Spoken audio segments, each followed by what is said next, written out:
Alors bonjour à tous, bienvenue dans cette vidéo, j'espère que vous n'avez pas trop froid. Alors comment je peux créer ce que je redoute le plus? Voilà le thème de cette vidéo. Et oui, comment je peux me retrouver dans une situation que pourtant je redoute vraiment, hein. Comment finalement ma réalité intérieure va se matérialiser à l'extérieur, hein, parce que c'est ça, hein, va se jouer à l'extérieur ce qui se joue à l'intérieur. Alors attention que lorsque je dis ça, ça n'est pas pour culpabiliser les personnes, hein. Je dis ça parce que les personnes qui sont dans des scénarios, dans des boucles comme ça récurrentes, font souvent beaucoup d'efforts pour essayer de s'en sortir, hein. Parfois, parfois, il y a même des scénarios comme ça transgénérationnels. Donc, c'est pas si simple, hein. Si la première étape, c'est de prendre conscience de la chose pour pouvoir agir dessus, eh bien parfois ça ne suffit pas, hein. Ça ne suffit pas parce qu'il y a tout un processus émotionnel, eh bien, qui est beaucoup plus complexe, hein. Moi perso, je ne suis pas du tout adepte du quand on veut, on peut, hein. Je trouve ça, je ne crois pas du tout à ça, ça ne marche pas comme ça, même si effectivement souvent on peut beaucoup plus que l'on ne le pense. Eh bien, le quand on veut, on peut amène, selon moi, soit une forme de toute puissance, soit beaucoup de tensions tout à fait, soit peu nécessaires, soit même complètement délétères, hein. Bref, donc, ce qui se passe, c'est que quand j'ai une croyance sur moi, eh bien, je vais la faire exister, donc soit en tant que telle, soit par la négative, hein, au sens photographique du terme, hein. J'ai peur par exemple, je ne me sens pas assez aimable, je n'ai pas assez de valeur, j'ai peur d'être quittée, j'ai peur de ne pas être considérée, j'ai peur de tomber sur une personne toxique, hein. Et puis voilà, bingo, cela arrive, hein.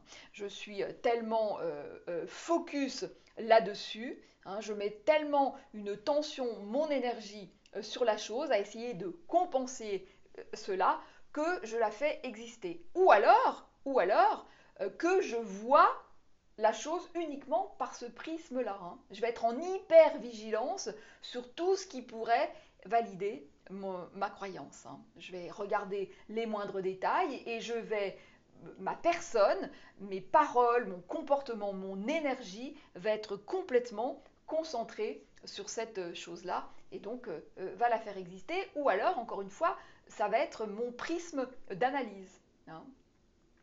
Finalement, dans la relation à l'autre, il y a quelque chose là qui peut m'empêcher de voir authentiquement ce qui se passe, parce que justement, cette croyance, qui est une résurgence du passé, hein, plus ou moins traumatique d'ailleurs, hein, eh bien, m'empêche de voir vraiment ce qui se joue dans la relation, hein, biaise complètement ma relation à l'autre, hein. Je vais être en hyper-vigilance sur ce qui me fait peur et je vais analyser les choses uniquement au travers de ce prisme, hein. Et du coup, bah, je vais valider sans arrêt ma croyance, puisque je vais me dire, bah, j'ai bien raison de penser ça, puisque, par exemple, je n'ai pas de valeur, l'autre m'a quitté, bah, j'ai bien raison de penser que je n'ai pas de valeur puisqu'il m'a quitté, hein. Alors que ça peut être tout un tas d'autres choses, hein, bien sûr, hein. Mais, parfois, le fait que je fasse des efforts démesurés pour compenser ça, eh bien, encore une fois, empêche la relation, hein. J'arrive dans la relation finalement avec ce déficit que je vais essayer de combler et encore une fois, ça va pas être authentique au sens, quand je parle authenticité, c'est au sens de ici et maintenant, qu'est-ce qui se passe et comment je peux être dans ce qu'on appelle la pensée claire, c'est-à-dire vraiment être bien jauger la situation, hein. Euh, voilà, il y a aussi le fait que parfois, lorsque j'ai peur, eh bien, toute mon énergie est concentrée sur cette peur, je suis en tension sur cette peur, et puis du coup, eh bien, alors par exemple, j'ai peur de rater mon examen, hein. J'ai tellement peur de rater mon examen, toute mon énergie est concentrée dans cette crainte, et puis eh ben, je rate mon examen, hein. Alors souvent sous-tendu avec ben, je n'ai pas beaucoup de valeur ou je ne suis pas capable, hein. Généralement, cette peur-là est sous-tendue par une croyance. Et je valide sans cesse ma croyance. Hein.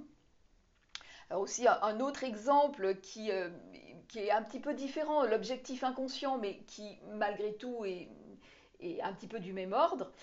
Par exemple, j'ai un entretien d'embauche et consciemment, évidemment, je veux le réussir.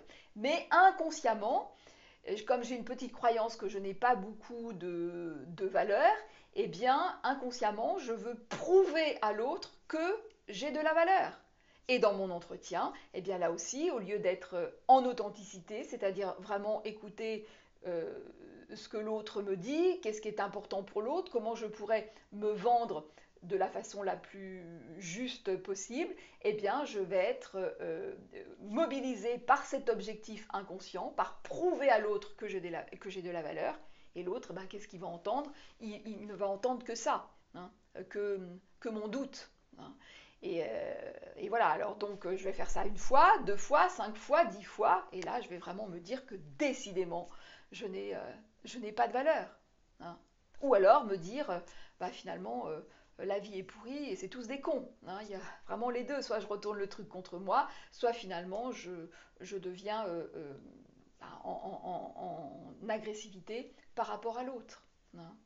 En entretien d'embauche, c'est pareil, vous savez, le truc où vous dites pourvu qu'il ou elle ne me pose pas cette question. Bah, vous pouvez être sûr que bingo, la personne va vous poser la question. Hein. Parce que, encore une fois, toute votre énergie, tout l'agencement de votre être va être autour de cette crainte-là, et puis ça va arriver. Hein. Et encore une fois, il y a des scénarios comme ça qui sont vraiment transgénérationnels parce que, euh, parce que bah, j'ai vécu quelque chose et je me dis, il va vraiment falloir que je fasse l'inverse. Hein. Ou alors je reproduis exactement la même chose. Hein. J'ai eu j'ai eu un passé traumatique, par exemple, eh bien, je sais pas, enfin bref, peu importe. Et je me dis, avec mes enfants, il faut. Alors soit je fais la même chose, soit je me dis, il faut surtout pas que je fasse la même chose. Il faut que je fasse l'inverse. Hein. Sauf que les enfants, c'est pas forcément de ça dont ils ont besoin. Hein. Et je vais passer, du coup, à côté vraiment de leur être et de leurs besoins. J'écoutais l'autre jour une vidéo d'une psy qui a écrit un bouquin et qui parle donc de son passé extrêmement toxique. Hein, et qui disait que avec ses enfants, avec ses propres enfants, eh bien, elle était très très très soucieuse, qui est toujours eh bien, de la bonne humeur et de la joie. Et voilà, alors ça paraît comme ça plutôt, plutôt bien et plutôt sain. Hein. Sauf que, elle prend le risque. Alors j'espère que ce n'est pas le cas, j'espère qu'elle sera assez fine voilà, pour bien être dans une observation plus authentique de la chose, mais elle prend le risque, en tout cas, en ayant cette vision, eh bien, de vouloir créer une forme de bonne humeur à tout crin, et que là, encore une fois, ce sera pas authentique. Hein. La bonne humeur, l'optimisme à tout crin, eh bien, c'est pas forcément une bonne chose, donc elle risque d'être là-dedans et de ne pas donc elle risque de mettre ses enfants en tension par rapport à ça et peut-être aussi de passer à côté d'autres choses plus essentielles pour ses enfants. Hein. Voilà. Et c'est ainsi hein, qu'on voit encore une fois des scénarios comme ça, transgénérationnels, qui se répètent par la personne qui fait soit de la même chose, soit qui se met dans l'exact opposé. Mais comme, encore une fois, ça n'est pas authentique, c'est sous-tendu par quelque chose, c'est sous-tendu par une peur, eh bien, la chose se répète, voilà, indéfiniment.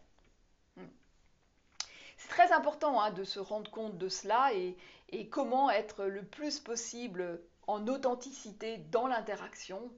Eh bien, c'est ça, hein, c'est d'abord un travail intérieur et de se rendre compte de ces manques, de ces craintes, pour que déjà à l'intérieur de nous, il y ait cet équilibre, hein, pour qu'on ne soit pas tenté, eh bien, avec l'extérieur, en interaction avec l'extérieur, eh bien, de combler cette crainte ou ce déficit. Hein. Voilà. Voilà ce que je voulais vous partager dans cette vidéo. Eh bien, n'oubliez pas de liker, de vous abonner, de commenter, de partager et je vous dis à très vite dans une prochaine vidéo.